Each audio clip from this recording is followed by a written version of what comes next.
Since Russia began its full-scale invasion of Ukraine a year ago, we've seen some surprising diplomatic, legal, and military developments in the war. Ukrainian forces have proven remarkably strong, and the Ukrainian people have shown utter determination against a Russian leadership and military that has drastically underperformed. In Washington, the Biden administration has issued massive sanctions against Russian banks and those responsible for the illegal invasion, and it's assembled a coalition of countries to supply a historic flow of weapons and aid to the Ukrainians. Meanwhile, Congress has also passed laws to prosecute grave crimes for U.S. courts, and both President Biden and Vice President Kamala Harris recently said that Russian actions in Ukraine rise to the level of crimes against humanity. All of this unfolds against a potential new offensive by the Kremlin. For an expert view of how the US has responded to the conflict and what comes next, Just Security and the Reiss Center on Law and Security at NYU Law have reassembled a stellar panel. These legal and diplomatic all-stars first put their heads together a year ago during an NYU panel that happened to fall on the day of the invasion. Joining us are Baer, Tess Bridgeman, and Rose Gottemoeller. Dan is the Senior Vice President for Policy Research at the Carnegie Endowment for International Peace, and the former U.S. Ambassador to the Organization for Security and Cooperation in Europe. Tess is Just Security's co-editor-in-chief, a senior fellow and visiting scholar at the Reiss Center, and a former deputy legal advisor at the National Security Council. And Rose is a lecturer at Stanford University and the former Deputy Secretary General of NATO. Welcome to the Just Security podcast. I'm your host, Paras Shah. Joining me to co-host this special episode is Just Security's senior Washington editor, Viola Ganger. Hi, Paras. It's great to be on board for this. I moderated the Reiss Center and Just Security panel a year ago, and I'm gratified to get these great minds together again. Okay, so let's start with a question for each of you. What has surprised you most in the past year about this war? Rose, why don't you go first? One of the things that has surprised me about this war in the last year, and it's no surprise to anybody, but the very firm, unbelievably strong resistance the Ukrainians have been able to put up since the very outset. And that has been a surprise, I think, to all of us. But first of all, it goes to show that the Ukrainians are very committed as an independent nation to their sovereignty and integrity, and were and are ready to defend their homeland in this onslaught from the Russian Federation. But it also, I think, is very much due, and I'm very proud of this, it's very much due to the support and the training that NATO allies gave to Ukraine after the Russian original invasion of Crimea in 2014. And so I also think that NATO training has made a real difference and shows that the Ukrainian army has really gone ahead in recent years, I think almost in a quiet way, to become a more modern and interoperable with NATO army.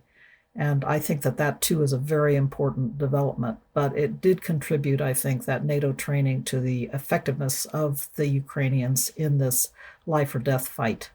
Dan, what do you think? Like Rose, I've been amazed and awed and inspired by the persistence and courage of Ukrainian people. But I guess one of the optimistic notes to take from the way the rest of the world has responded in this moment when so many of us wonder whether people still believe in anything at all, where truth seems to be contested every day and where values that we hold dear seem to be under threat. One of the things that's been impressive to me is the number of people around the world with whom the Ukrainian cause has resonated. And the fact that a year later, you still, when you walk through European capitals, see Ukrainian flags hanging from balconies. When you walk down the streets of Washington, D.C., you see homes. When you walk down the streets of Denver, where I'm from, my mom and my brother have Ukrainian flags flying outside of their homes because people see the story of the Ukrainian people suffering a vicious invasion that was unprovoked and unwarranted, and they see in the Ukrainians fight a fight that is on behalf of all of us and values that we believe in. And it's good to see people believing in things. And Tess, let's go to you. Maybe not what's particularly surprising, but quite striking. One is the NATO response that Rose was speaking to is not something I would necessarily have taken for granted, given how rocky some of these relationships were during the prior U.S. administration. So the way that transatlantic unity was really able to rebound and become the rock solid response that it has been, I think, is something that has been striking in the first year of Russia's full-scale invasion. Likewise, I think the strength of the coalition of states that have been willing to condemn Russia's actions is very much worth noting, and the way in which Russia's attempt to kind of fuzz up what it was doing as somehow self-defense, somehow a reaction to fabricated crimes on the Ukrainians' part really backfired, and the world was able to see Russia's playbook and Putin's playbook for what it is, which was a deck of falsehoods. And I think that's been something that's been striking, and the ability of the U.S. and partner intelligence agencies in other states to expose those falsehoods has been particularly striking, I think. Somewhat on the negative side, unfortunately, I do want to add one thing that is striking in the first year has been the ability of Russia to keep a number of countries, including large populous countries, at least neutral in the fight, which is, I think, one of the things that the international community really has to double down and work on in the coming months. There should be no room for neutrality when there is a clear aggressor in the way that Dan just laid out.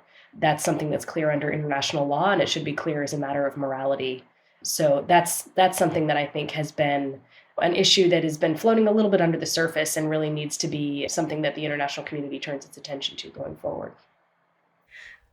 I just wanted to underscore the point that Tess just made, that many countries have stayed on the fence during this war. And that's why, Dan, I wanted to comment on what you said a moment ago. Absolutely, yes. In Europe, in Washington, D.C., out here in my neighborhood in Mountain View, California, there are many Ukrainian flags flying.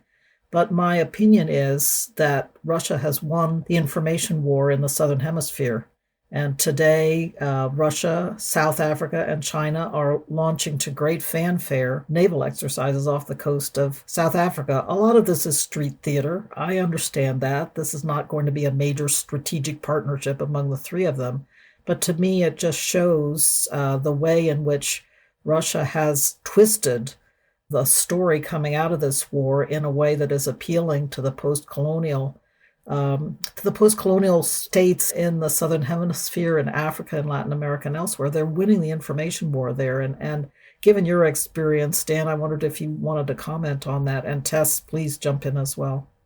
I mean, I think you're absolutely right that we have not succeeded in conveying successfully to enough people in the global South the stakes that attach to all of us in terms of the principle that borders shouldn't be redrawn by force. And obviously that's something that, frankly, smaller countries should care more about than bigger countries in many respects. And so one of the ironies of this is that some of the countries that should care most about preserving that principle have been the ones who have sat on the fence.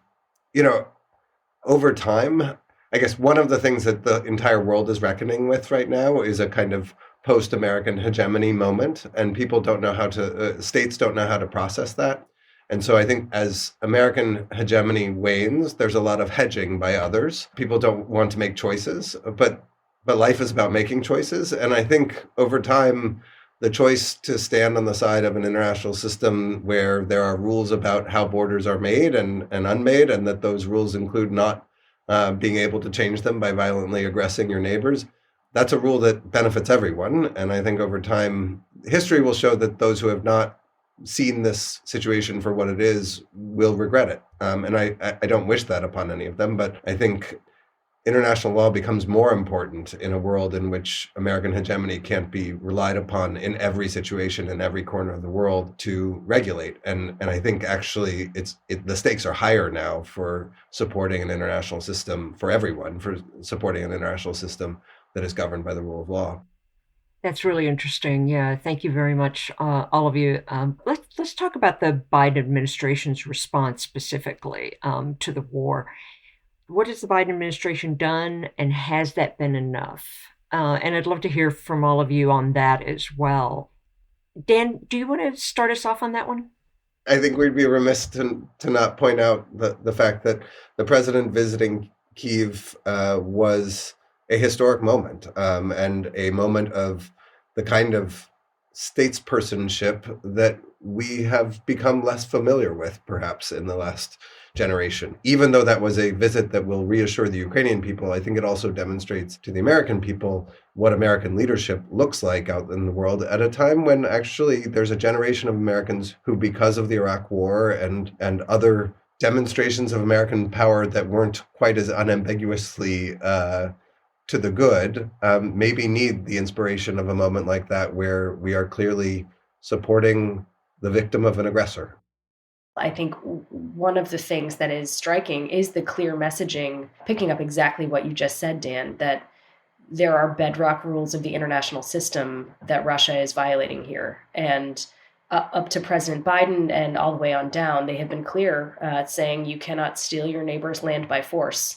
You cannot invade a neighboring country to solve a dispute. This is fundamental, and it's something that, when transgressed, the international community does need to rally around and have a unified response. I think that's, though, as well, what's been so striking about the fact that there are a number of countries that have been able to sit on the sidelines or, abstain in these UN General Assembly votes.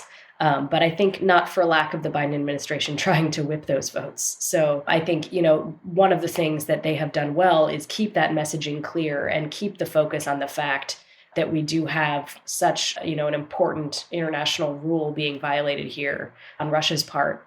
At the same time, I think, the struggle to bring the rest of the world, and particularly parts of the global South, along exposes maybe some underlying weaknesses in U.S. foreign policy and in fact, in the international institutions that were designed in the wake of World War II. So it may not be simply a matter of can the Biden administration do more or better diplomacy, but it may speak to underlying fissures in our international system that we need to pay more attention to, notwithstanding this particular conflict. One other thing I would just add on what the Biden administration is doing really well is keeping Congress on sides.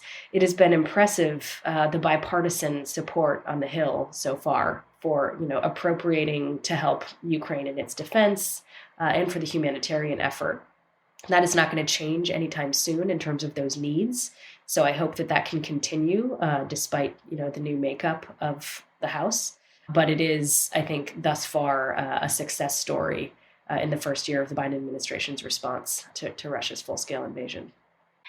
Can I follow up a little bit on the points that you were making about the global South being more on Russia's side in this case? I would like to hear your thoughts about how much of that is due to Russia winning some kind of information war versus the makeup of the governments in many of those countries who are authoritarian themselves, who align and feel self-justified and perhaps don't see that danger that you talk about, the danger of these systems, because they think they're just fine and they may not see something coming over the border. How much of a factor does that play? I think it's really great that you raised that because it's a pet peeve of mine when people say, look, 120 countries disagree with the position of the Biden administration that this is a wrongful invasion. How many of those countries have legitimately elected democratic governments? Those governments don't speak for the people that they claim to speak for, not in any legitimate fashion, not in any way that we would recognize as legitimate. And so the fact that they are on the wrong side is not surprising because they're on the wrong side at home as well. And so I think it's really important to call that out. And so really what you're getting at there is that actually we talk about the global South because it's convenient. And in many cases, there are issues that cut across what we call the global South. But the global South is not an entity. There's no government of the global South. There's no association of the global South. The global South is a shorthand that we use.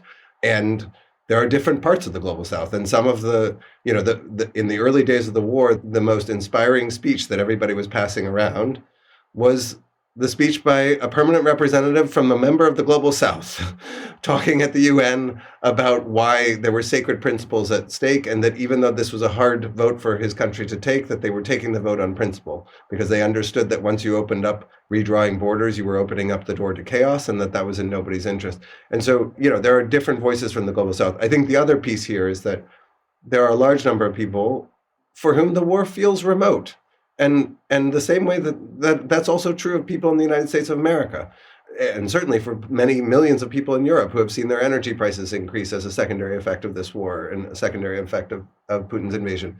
And it is understandable that when people feel the pinch at their kitchen table, they just want it to be over. They don't actually care that much. The primary question for them isn't who's to blame. It's how do we make this go away? And I think we can have sympathy for the fact that that's how millions, billions of people organize their ordinary lives. They're trying to get by. And we can have sympathy for that and still recognize that in the long run, it's in the interest of those people and billions of others worldwide that we have an international system that doesn't dissolve into chaos and that includes some fundamental rules.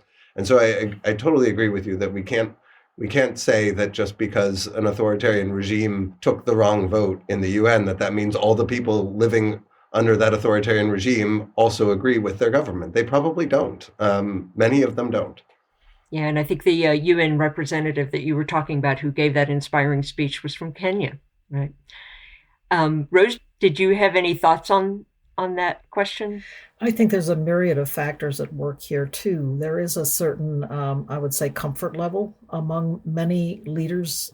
And Dan, I take your point about labeling it just the Global South with a big stamp that says Global South, south of the equator. I get that. I understand that. But looking at how the UN votes have been clustered so far, it does tend to be countries in the Southern Hemisphere, their representatives. But another factor here is that there's a comfort level for many of the leaders still in Africa, for example. Some of them will have trained in the Soviet Union in the day. On my trips as Undersecretary of State, it always made my staff really nervous when I ran into some defense minister somewhere who had trained in Moscow, and I could speak to him not in his native language, but in Russian, and we'd have a little chat, and my staff never knew what I was talking about.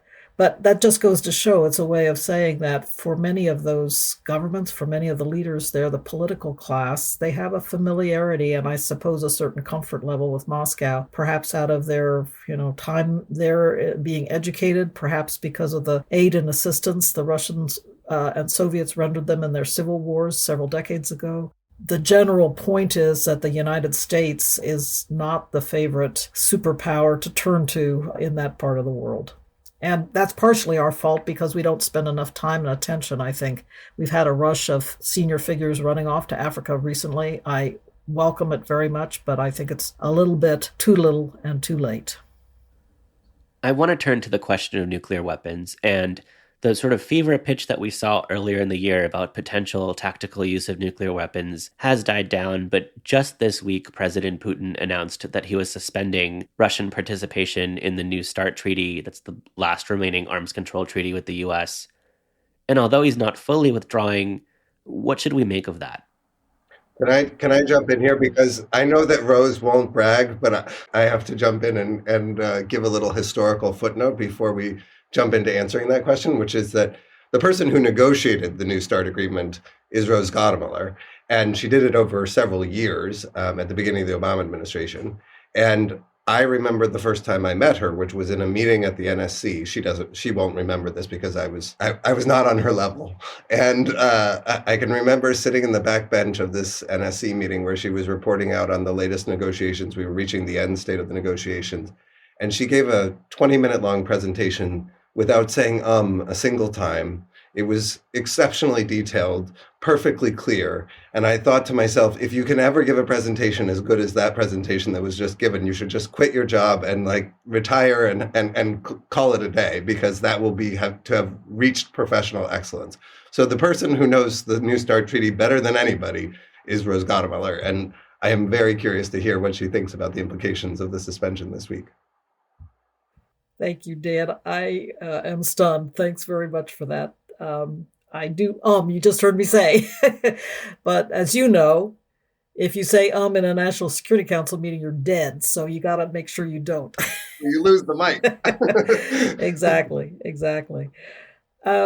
I wanted to stress the fact that this treaty, the New START treaty, is in the mutual interests of the United States and Russian Federation because it keeps the levels and readiness of the strategic nuclear forces predictable to both countries. It's the greatest value of the treaty that there is a predictability that comes from understanding that neither of us will build above the 700 limit on delivery vehicles, that's missiles and bomber weapons in the treaty. Neither of us will build and deploy above 1,550 warheads.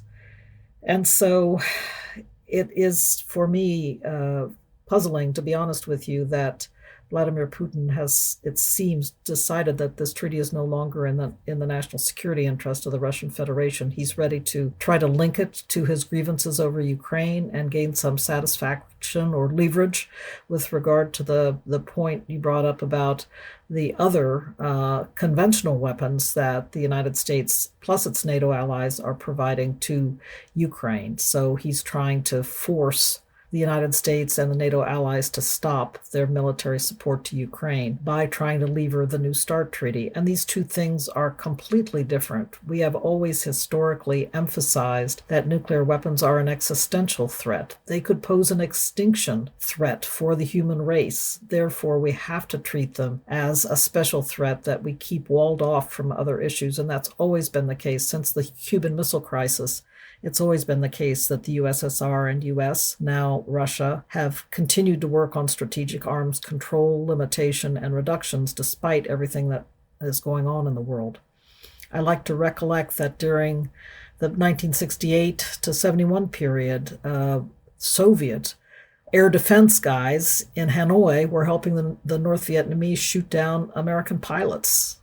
Former Senator John McCain, who has now left us, knew that story very, very well. And so I think that we have been in many hot situations in the past where we have continued to work on negotiating constraints and limits on nuclear weapons. And Putin has suddenly decided to break that historical precedent and try to link the New START treaty to his disgruntlement over NATO's assistance to Ukraine. And I think this is not in the Russian national security interest. It's, of course, not in the U.S. interest either, nor in the interest of the global community. So we'll see what can happen next, but I'm very struck. We've all been talking about Putin's isolation over the past year, how he is monomaniacally focused on the recreation of a Slavic heartland with Ukraine, Russia, and Belarus all joined together, under Russia's leadership, of course. But it seems to me that his tether to Russian national security interests has been lost. Can I jump in and ask Rose for some sure. follow-up on that? I wonder, one of the things that people might worry about, and these treaties aren't magical things that you sign and then kind of forget about, but they require ongoing communication between the two countries. And the suspension of the treaties reduces those channels of communication. And there's been some hand-wringing over the loss of those channels. Putin has said that he's going to suspend implementation of the treaty. Is there something constructive we could do to demonstrate our concern for making sure that some of the stability that is gained by those open channels of communication is preserved? I think Secretary of State Tony Blinken set the right tone in his remarks when he said that we are ready to go back to discussing the New START treaty and a full return to implementation at any time. By the way, the Russians had some concerns about U.S. implementation of the treaty that we've been discussing for the last couple of years. And we wanted to resume on-site inspections in order to be able to show the Russians that we were trying to fix their problem. And we were trying to satisfy their concerns about the way that the United States has been converting its strategic submarines and removing some missiles from its strategic submarines. I think that the United States is basically leaving an open channel of communication. And we are all hoping that the Russians will continue to take advantage of that at the present time. You are right, Dan, that on-site inspection is very important, and I do believe we need to get back to that after the hiatus during the COVID pandemic. That's how this all got started, that we wanted to resume on-site inspection, and the Russians really threw their first fit over the U.S. insistence on resuming inspections. But the other interesting and important part of treaty implementation is the constant exchange of notifications about the status of individual weapon systems. Anytime the United States would move a bomber to a maintenance facility, they would have to inform the Russians of that fact. Anytime the Russians moved a missile from a maintenance facility back to operational status, they would have to inform the United States of that. So in that way, we maintained a good 24/7 picture of the status of each of our nuclear forces, completely reciprocally. But I'll tell you, it's been hugely valuable during this war in Ukraine because the Russians have continued to provide day in, day out notifications, sometimes multiple times a day, of the status of their nuclear forces. And this, I think, has been not only a predictability measure, but has conveyed their continuing commitment to nuclear stability and mutual confidence. So, yeah, there's no question that this suspension has been also affecting the lines of communication. From the U.S. perspective, those lines of communication will remain open.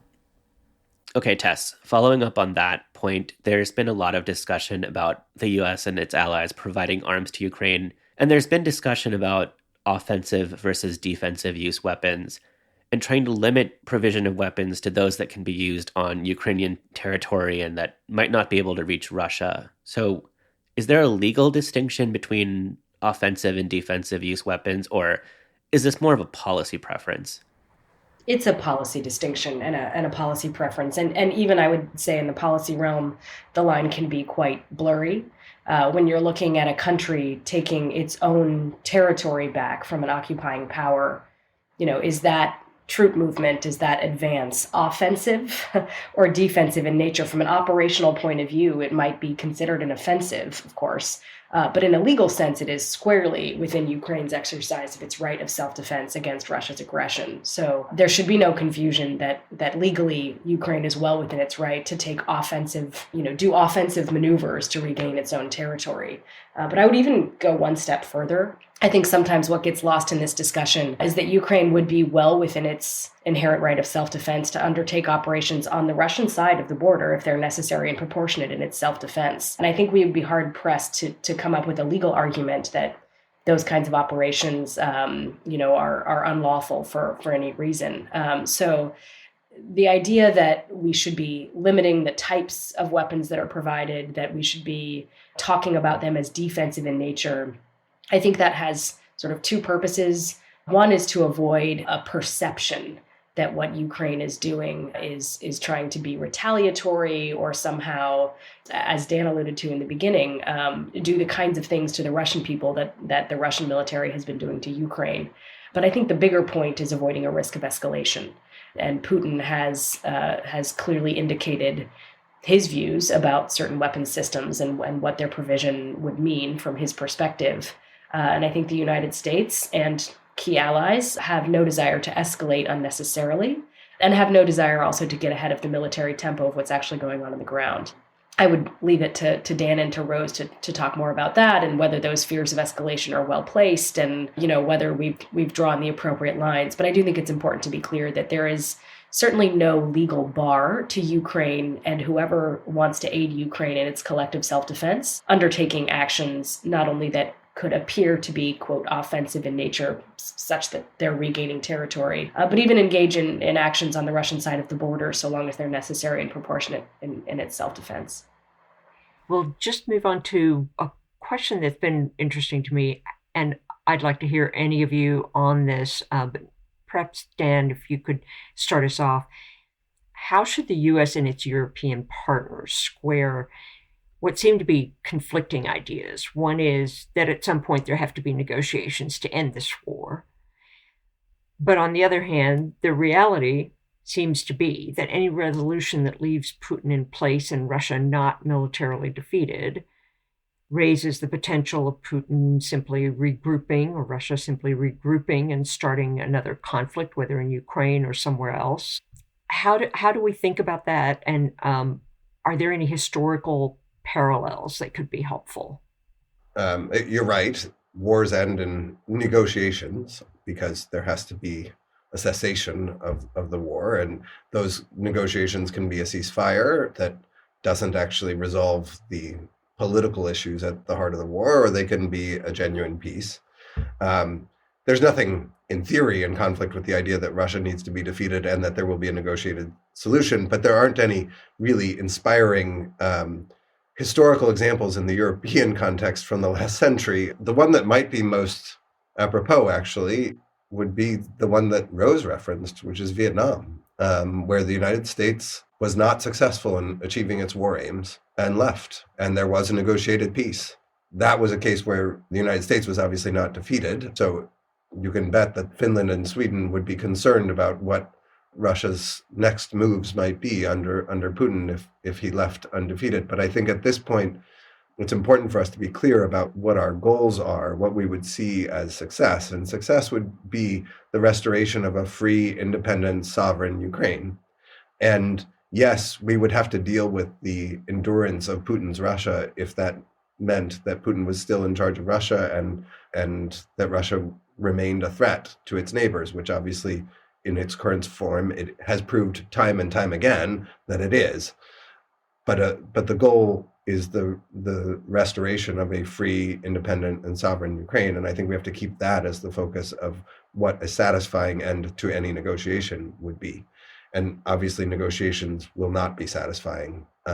They rarely are fully satisfying. That should be how we define what the outcome is that we seek. Rose, do you have some thoughts on that? It's that sort of that the end game. How should U.S. approach this, and what sort of time frame are we looking at here?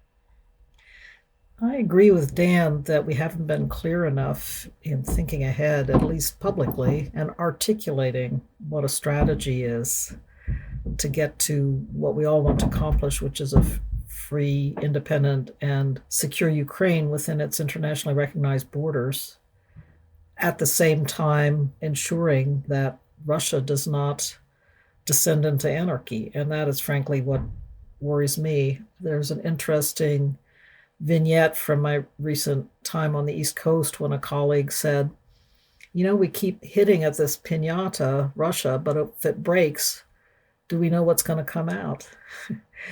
And I said, yeah, what could come out is nuclear weapons. I'm always worried about nuclear weapons. So I do think that we have to think ahead about Russia's stability too, moving into some kind of peace process and some kind of settlement with Ukraine, advantaged, of course, by that settlement. But nonetheless, I would like to avoid, if we possibly can, the emergence of Russia. I've written about this, the emergence of Russia as a giant pariah state with nuclear weapons, and a lot of nuclear weapons, a kind of giant DPRK, but with thousands of nuclear weapons instead of 100 or fewer. So this is a very serious matter. And to be honest with you, I don't have any clear view of how to articulate the path forward here. But I do think it does mean bearing in mind that Russia too has interests here. That's why in these last 2 days, as Putin has pulled back from the New START treaty, has ceased to implement the New START treaty, I've been concerned that Russia itself doesn't seem to be caring for its national security interests, in that it appears to want the United States to have free rein going forward with its nuclear modernization and no limits on the U.S. nuclear modernization. The U.S., of course, I think will have natural limits in terms of the budget that can be allocated to nuclear modernization. But at the same time, it's good if there is a legal superstructure that enforces some legally binding limits as well on both nuclear states, on Russia as well as the United States. So I do think that we have to think carefully about how we go on from here. My, I would say, top line goal is to avoid the creation out of this conflict of Russia as a wrecker state, as a nuclear pariah state with a lot of weapons. I think the suspension of New START, obviously, and Rose is right, she's written about this before that, but the suspension of New START implementation is one of many reasons why it's concerning, is that it could signal that, dissatisfied by the performance of his conventional forces, which he must be if he has any sense of what's happening on the ground, that Putin has decided that he will rely more on the kind of power that comes from erratic and bullying behavior attached to nuclear weapons. And that is the kind of power that we've seen North Korea try to exercise. And it is deeply concerning that the government of a major world power would resort to effectively consigning itself to the behavior of rogue states. And obviously, there's plenty to criticize, which is not to minimize the roguish behavior of invading your neighbors, which is already roguish, but to behave like a rogue state with respect to nuclear weapons is every country in the world should be expressing concern and condemning the suspension of implementation of New START. It's a treaty between the United States and Russia, but it has implications for everyone in the decrease in nuclear stability worldwide and the risk that it poses. Yeah, and if I could pile on there for a minute, Dan, you know the OSCE very well, having served as the U.S. ambassador at the OSCE. I'm really concerned about this wrecker role that we saw unfolding at the OSCE as Russia began to question the post-Cold War settlement and the notion of a Europe free and stable and secure from Vancouver to Vladivostok, as we used to say. Now we're looking at a situation where I fear that the misbehavior of the Russians in this OSCE could extend to all international institutions, including, and because of their leadership role on the UN Security Council, the United Nations itself. And I think we're already seeing signs of that in New York. So how does the world adjust to this? It's very difficult, once again, to see. But in the past, I just want to put on the table the fact that Russia has been really a problem solver in many cases. It's been a giant of the non-proliferation regime, for example, and very committed to ensuring that the non-proliferation treaty regime moves forward with some momentum. So again, that's another reason to be concerned about this pullback from New START, suspension of New START, because it seems to convey that Russia is no longer committed to the non-proliferation treaty and its disarmament pillar. So a lot of reasons to be worried here, but the larger point, the top level point is, will they now begin to play this wrecker role across the world in every major institution in which they have had a role in the past and a leadership role in the past? I want to make sure that we have time to touch on accountability. So, Tess, we've seen in the last year, diplomats, lawyers, human rights advocates have written a lot and spoken a lot about accountability for Russia's actions in Ukraine. And that's both accountability for the illegal invasion, that's the crime of aggression, and for grave crimes that are committed in Ukraine itself during the conflict. So those can be war crimes, crimes against humanity, and potentially genocide. So what has been happening on those two different fronts for accountability? And ultimately, what do we need to have a stable peace? Thanks, Paris. It's obviously been a subject of a lot of attention among international lawyers and diplomats. And we have a number of efforts going on simultaneously.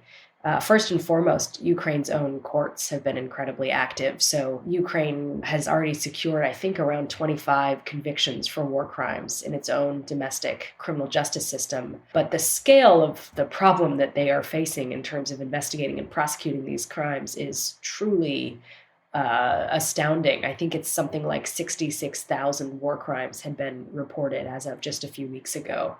And of course, the vast majority of the suspects will surely never be located, although they do have the ability to investigate some more fully who are being held as prisoners of war. So the challenges that are faced during, doing wartime investigations and prosecutions of those alleged to have committed breaches of the Geneva Conventions and other war crimes is truly astounding. And a number of countries, of course, and international organizations are seeking to aid Ukraine in that effort.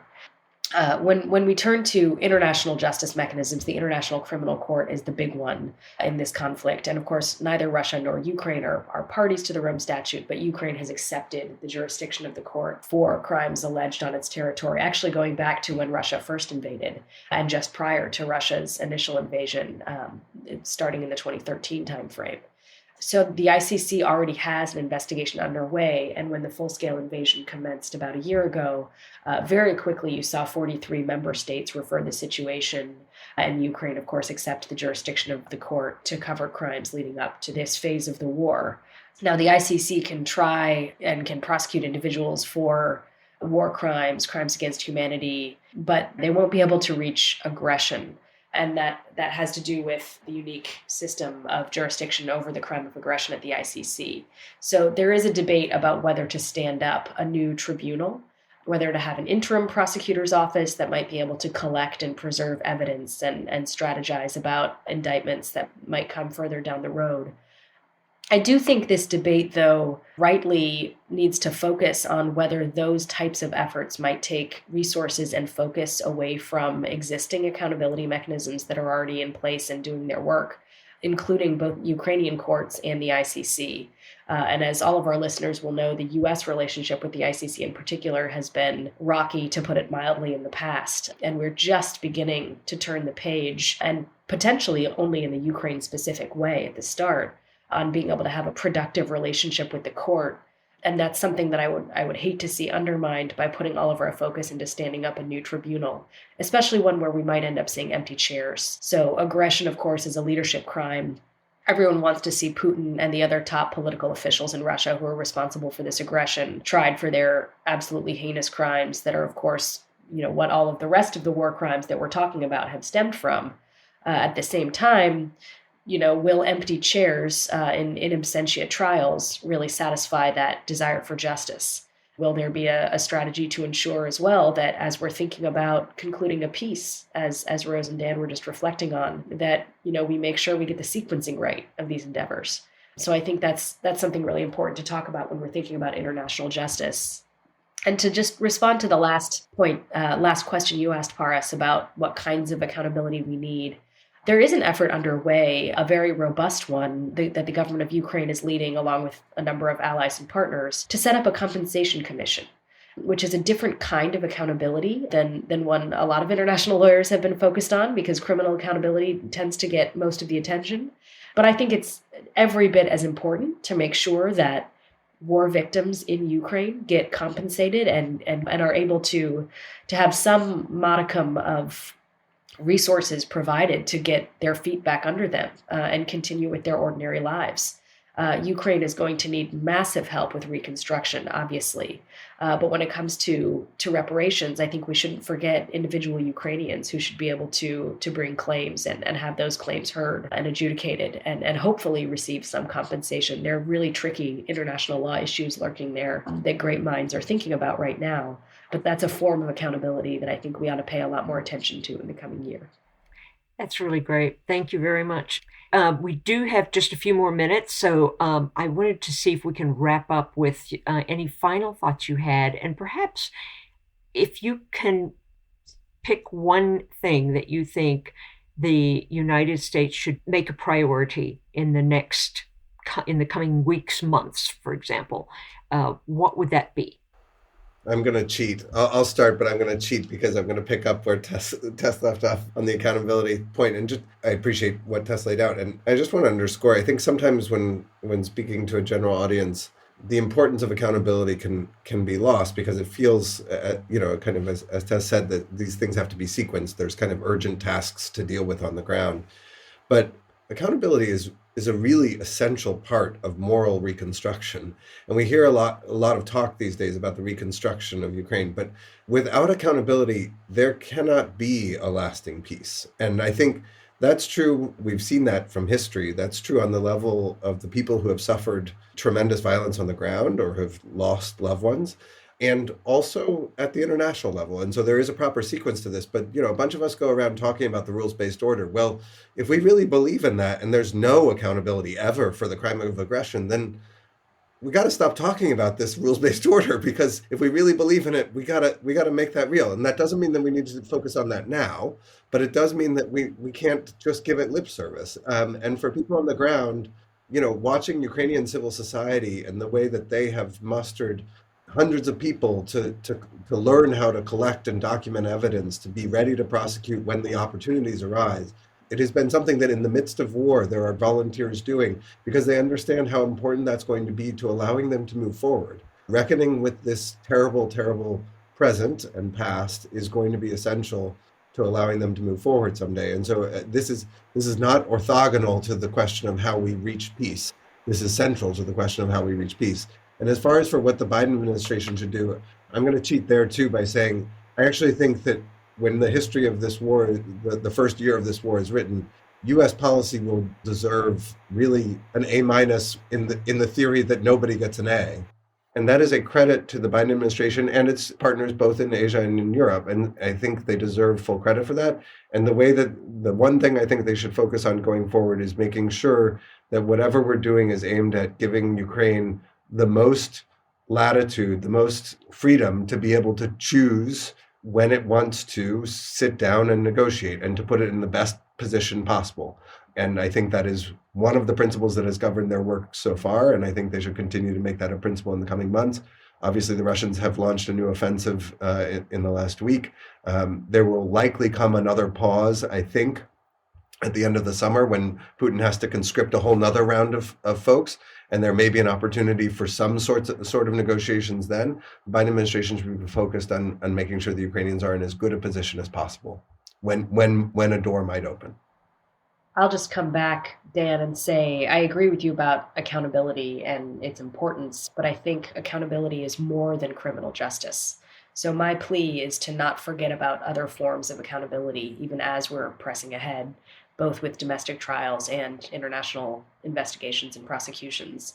I think those other forms of accountability tend to get lost, especially because criminal justice is easier to understand and it's easier to grapple with because we're all familiar with it in our domestic analogs. But those other forms of accountability, I think, will be just as important in terms of restoring what's been lost and really grappling with the fact that people's material lives have been so greatly damaged by Russia's actions. I would also just ditto everything you said about the A minus because no one gets an A. I think the Biden administration has done an incredible job on all of the fronts that you just mentioned. I think that the big challenges that remain are keeping the focus on these issues, both in terms of keeping the Hill appropriating when they need to and not undermining any of the efforts that might be needed going forward, hopefully even expanding on some of the legislation that we've seen that's going to allow our courts to be better at prosecuting war crimes, and that's going to enable greater cooperation with the ICC. And I think also dealing with the humanitarian response and something that I'm sure we'll all want to hear Rose reflect on, but the future of what happens in these with the nukes. And those are big looming issues that they'll have to stay focused on. Rose, would you like to sort of round us out today and give us your final thoughts on this and what you see coming next or what you think is a big must-do coming up next? Clearly, and you would expect me to say this, but the administration needs to keep attention on this matter of trying to get back to full implementation of the New START treaty and doing everything it can to communicate with the Russian Federation, including at a high level. And I think it will be very important for President Biden to convey his commitment to the treaty and his commitment to the bilateral necessity of continuing to constrain and limit nuclear arms. He and President Putin aren't talking right now. There's some good reasons for that, but that's no reason why he can't make a speech here in the United States that would really get those messages out internationally, but also convey to the American people how important this set of nuclear constraint issues is and restoration of full implementation of New START. So you'd expect me to say that, but here I do think that there's a special role for the president and the top leadership of the country. They've been consumed by the war in Ukraine and what needs to be done to keep the allies together. But to my mind, an important facet of keeping the allies together going forward will be to continue to show commitment at a high level to the world of nuclear arms control and the world of the Non-Proliferation Treaty and all that goes with it. The other area where I really think the Biden administration should put its attention going forward, and it picks up on something Tess said a moment ago, is reaching out to the American public directly, again, from the White House at a high level, but across the board, to make the case for why this war effort in supporting Ukraine is so important to the future of the United States of America. It's, of course, all about talking about our values and talking about the necessity of of a continuation of that rules-based international order we all love to discuss. But I think we also need to make it real and tangible to those out in the hinterlands. And I come from Ohio, so I know of which I speak. And one important issue that I hope the administration can get on top of a little bit better is the degree to which the assistance to Ukraine is not really a big ticket item by comparison with what the president is already doing to bolster infrastructure construction, the big infrastructure bill that was passed last year. These are the kinds of programs that are really benefiting the American people and will continue to do so. And by comparison, the amount of assistance we're providing to Ukraine is really quite small. So I think those are the kinds of practical points I'd like to see the president making to the American people and all of his top deputies. Thank you all very much. Really appreciate it, and wonderful to have you here. Rose, Tess, Dan, that was a fantastic discussion. It was so fruitful and wide-ranging as we mark this somber anniversary. Thanks again to each of you. Thanks so much for joining this special episode of the Just Security Podcast, which was co-hosted with the Reiss Center on Law and Security at NYU Law. The Just Security Podcast is produced in partnership with NYU's American Journalism Online program. AJO trains students to become world-class journalists, no matter where they live or work. You can learn more about AJO and how to apply in our show notes. This episode was hosted by me and Viola Ganger, with co-production and editing by Tiffany Chang and Michelle Eigenheer. Our music is the song The Parade by Hey Pluto. Special thanks to Clara Apt, Lila Chang, Dan Baer, Tess Bridgeman, Will Emmons, Rose Gottemoeller, and Rachel Goldbrenner. You can learn more about Just Security and the Reiss Center's coverage of the war in Ukraine in our show notes. If you enjoyed this episode, please give us a 5-star rating on Apple Podcasts or wherever you listen.